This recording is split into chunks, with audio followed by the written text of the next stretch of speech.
One of the best ways to measure how good a city's public transport system is how many people are using it.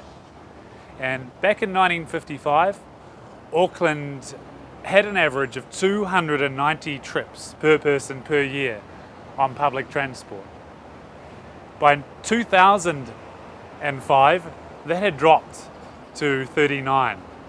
And it's a drop of well over 80%. And a couple of Australian academics looked into this and compared that with how other cities around the world had done. And they concluded that Auckland had experienced the largest decline in public transport use of any city in the developed world or in the entire world over that same time period.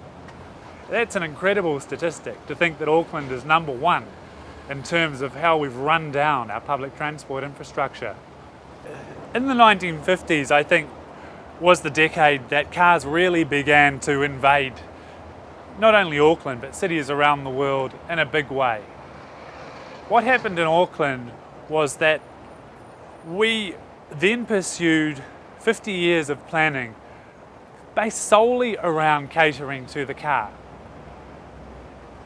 And we totally undermined our public transport system as a result.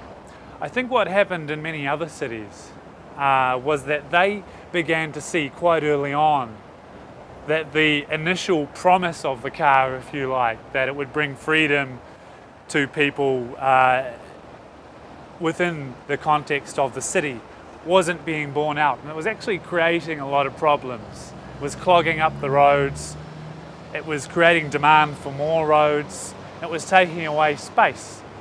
So we saw in places like Vancouver and San Francisco, where in the 1950s, like Auckland, these big motorway plans had been drawn up, which created this grid which covered the entire city. But in those cities, the citizens took a look at these plans and said, hang on, we're giving something up to allow this intrusion of the car into our city. We're giving up our public space, we're giving up the ability to choose other forms of transport, and we're giving up quality of life. And those citizens in other cities really began to fight back against some of these huge motorway plans, and that's why today, in cities like Vancouver and San Francisco, if you go and look at the original motorway plans, only a tiny percentage of those motorways were ever constructed. You then go and look at Auckland, where we had these vast plans drawn up in the 1950s. And what we're still hearing today, incredibly, is that there is a need to complete these plans. No other city in the developed world believes it needs to complete its 1950s motorway plans.